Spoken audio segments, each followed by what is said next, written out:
தமிழ் நெஞ்சங்கள் அனைவருக்கும் வணக்கம். இது உங்கள் மித்ராஸ் தமிழ் சேனல். இன்றைக்கி நம்ம பார்க்க போகிற வீடியோ அதை பற்றின்னு பார்த்தீங்கன்னா, மெட்ராஸ் ஹைகோர்ட்டில் பார்த்தீங்கன்னா அசிஸ்டன்ட் ப்ரோக்ராமர் பணியிடங்களுக்கான ஒரு வேலைவாய்ப்பு அறிவிப்பு வந்து இன்றைக்கி வெளியிட்டிருக்காங்க. அதை பற்றி தான் இன்றைக்கான வீடியோவில் நம்ம விரிவாக பார்க்க போகிறோம். ஸோ வீடியோவை கடைசி வரைக்கும் ஸ்கிப் பண்ணாமல் பாருங்கள்.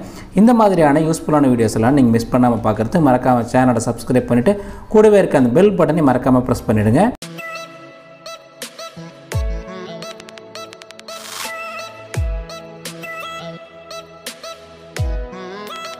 இதை பற்றின அஃபிஷியல் நோட்டிஃபிகேஷனை பார்த்தீங்கன்னா, மெட்ராஸ் ஹைகோர்ட்டோட அஃபிஷியல் வெப்சைட்டான mhc.tn.gov.in இந்த வெப்சைட்டில் வந்து போட்டிருக்காங்க. இதிலே பார்த்தீங்கன்னா மேலேயே வந்து அனௌன்ஸ்மெண்ட்டு கீழே பார்த்தீங்கன்னா ஃபஸ்ட்லேயே வந்து அதுக்கான நோட்டிஃபிகேஷன் கொடுத்துருக்காங்க.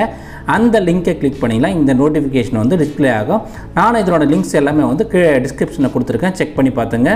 இதுக்கு நீங்கள் ஆன்லைன் மோடில் மட்டுமே தான் அப்ளை பண்ண முடியும். உங்கள் ஆன்லைன் அப்ளிகேஷனை சப்மிட் பண்ணுறதுக்கான லாஸ்ட் டேட் பார்த்தீங்கன்னா 15/3/2021 அன்றைக்கி சொல்லியிருக்காங்க. இந்த வேகன்சியோட பேர் பார்த்தீங்கன்னா அசிஸ்டன்ட் ப்ரோக்ராமர். இதுக்கான டோட்டல் வேகன்சிஸ் பார்த்தீங்கன்னா 46 வேகன்சிஸ் சொல்லியிருக்காங்க. இதுக்கான பே ஸ்கேல்னு பார்த்தீங்கன்னா 35,900 1,13,500 வரைக்கும் இதுக்கான சம்பள விகிதம் இருக்குன்னு சொல்லியிருக்காங்க. அதுக்கு கீழே பார்த்தீங்கன்னா கம்யூனிட்டி வைஸ் பிரேக்கப், அதாவது எந்தெந்த கேஸ்ட் கேட்டகரிக்கு எவ்வளோ ஜாப்ஸ் வந்து அலாட் பண்ணியிருக்காங்க அந்த டீட்டெயில்ஸ் எல்லாமே வந்து கொடுத்துருக்காங்க.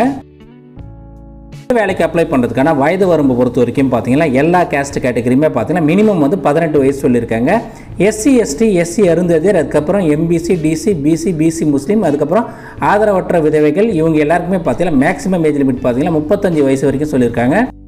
அதர் கேட்டகரி எல்லாருக்குமே பார்த்தீங்கன்னா மேக்ஸிமம் ஏஜ் லிமிட் பார்த்தீங்கன்னா 30 வயசு வரைக்கும் சொல்லியிருக்காங்க. இன் சர்வீஸ் கேண்டிடேட்டுக்கு பார்த்தீங்கன்னா மேக்ஸிமம் ஏஜ் லிமிட் பார்த்தீங்கன்னா 45 வயசு வரைக்கும் சொல்லியிருக்காங்க. இந்த வேலைக்கு அப்ளை பண்ணுறதுக்கான குவாலிஃபிகேஷனை பொறுத்த வரைக்கும் பார்த்தீங்கன்னா ஏதாவது ஒரு பேச்சுலர் டிகிரியை வந்து சயின்ஸ் அல்லது ஸ்டாட்டிஸ்டிக்ஸ் அல்லது எக்கனாமிக்ஸ் அல்லது காமர்ஸில் வந்து அங்கீகரிக்கப்பட்ட பல்கலைக்கழகத்திலேருந்து நீங்கள் வாங்கியிருக்கணும்னு சொல்லியிருக்காங்க. கூடுதலாக பார்த்தீங்கன்னா டெக்னிக்கல் குவாலிஃபிகேஷன் என்ன கேட்டிருக்கான்னு பார்த்தீங்கன்னா PG diploma in computer application இந்த கோர்ஸை வந்து ரெகக்னைஸ் யூனிவர்சிட்டியில் வந்து முடிச்சிருக்கணும்னு சொல்லியிருக்காங்க. அதே போல் பார்த்தீங்கன்னா உங்கள் யூஜி டிகிரியை வந்து பார்த்தீங்கன்னா +2 அல்லது அதற்கு ஈக்குவலண்டான குவாலிஃபிகேஷனை முடிச்சுட்டு அதுக்கப்புறம் டிகிரியை படிச்சிருக்கணும்னு சொல்லியிருக்காங்க.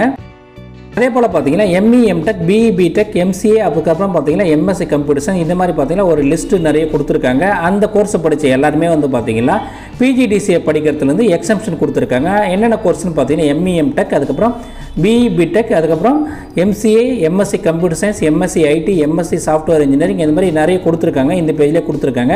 இந்த கோர்ஸை படித்தவங்க எல்லாருமே வந்து பார்த்தீங்கன்னா பிஜிடிசிஏ படிக்க தேவையில்லைன்னு சொல்லியிருக்காங்க. அதாவது டிகிரியில் வந்து மேஜர் சப்ஜெக்டாக வந்து கம்ப்யூட்டர் சயின்ஸை படித்தவங்க வந்து இந்த பிஜிடிசிஏ கோர்ஸ்லேருந்து எக்ஸம்ஷன் கொடுத்துருக்கதா சொல்லியிருக்காங்க. அந்த டீட்டெயில்ஸ் ஆல்ரெடி வந்து இந்த பேஜில் வந்து டிஸ்பிளே ஆகிட்டுருக்கு. நான் நோட்டிஃபிகேஷனும் இதனோட லிங்க் கொடுத்துருக்கேன், நீங்கள் டவுன்லோட் பண்ணி படித்து பார்த்துட்டு அதுக்கப்புறம் அப்ளை பண்ணுங்கள். இதுக்கான எக்ஸாமினேஷன் ஃபீஸ்னு பார்த்தீங்கன்னா பிசி பிசி முஸ்லீம் எம்பிசி டிசி அதுக்கப்புறம் அதர் கேட்டகரி அன்ரிசர்வ்டு எல்லாருக்குமே பார்த்தீங்கன்னா 1000 ரூபாய் சொல்லியிருக்காங்க. எஸ்சி எஸ்டிக்கு பார்த்தீங்கன்னா டோட்டல் எக்ஸெப்ஷன் கொடுத்துருக்காங்க. அதே மாதிரி பார்த்தீங்கன்னா மாற்றுத்திறனாளிகள் அதுக்கப்புறம் பார்த்தீங்கன்னா டெஸ்டிடியூட் விடோஸ் இவங்க எல்லாருக்குமே பார்த்தீங்கன்னா டோட்டல் ஃபீஸ் வந்து எக்ஸெப்ஷன் கொடுத்துருக்காங்க. செலெக்ஷன் ப்ரொசீஜரை பொறுத்த வரைக்கும் பார்த்தீங்கன்னா ஃபஸ்ட்டு ஒரு ரிட்டன் எக்ஸாமினேஷன் இருக்குன்னு சொல்லியிருக்காங்க. அதுக்கப்புறம் ஸ்கில் டெஸ்ட் இருக்கும், அதுக்கப்புறம் வைவோஸ் இருக்குன்னு சொல்லியிருக்காங்க. அதனோட டீட்டெயில்ஸ் எல்லாமே வந்து இந்த பேஜில் வந்து கொடுத்துருக்காங்க. நானும் இந்த நோட்டிஃபிகேஷனோட லிங்க் வந்து கீழே டிஸ்கிரிப்ஷனில் கொடுத்துருக்கேன், நீங்கள் செக் பண்ணி பார்த்துட்டு அதுக்கப்புறம் நீங்கள் உங்கள் ஆன்லைன் அப்ளிகேஷனை வந்து ஃபில் பண்ணுங்கள். உங்கள் ஆன்லைன் அப்ளிகேஷன் எப்படி ஃபில் பண்ணணும் அதை பற்றி எல்லாமே வந்து இன்ஸ்ட்ரக்ஷன்ஸாக எல்லாமே வந்து கொடுத்துருக்காங்க. அந்த லிங்க்கையும் வந்து நான் கீழே டிஸ்கிரிப்ஷனில் கொடுத்துருக்கேன். நீங்கள் ஒரு முறைக்கு 2 முறைக்கு படித்து பார்த்துட்டு அதுக்கப்புறம் உங்கள் ஆன்லைன் அப்ளிகேஷனை வந்து நீங்கள் பதிவு பண்ணுங்கள். ஸோ ஃப்ரெண்ட்ஸ், இந்த வீடியோ உங்களுக்கு பிடிச்சிருந்தால் மறக்காமல் இந்த வீடியோக்கு ஒரு லைக் கொடுங்க. இது யூஸ்ஃபுல்லாக இருக்குன்னு நினச்சிங்கன்னா உங்கள் ஃப்ரெண்ட்ஸ் எல்லாருக்கும் ஷேர் பண்ணுங்கள். அடுத்து ஒரு பயனுள்ள வீடியோவில் உங்களை சந்திக்கிறேன். நன்றி, வணக்கம், ஆல் தி பெஸ்ட்.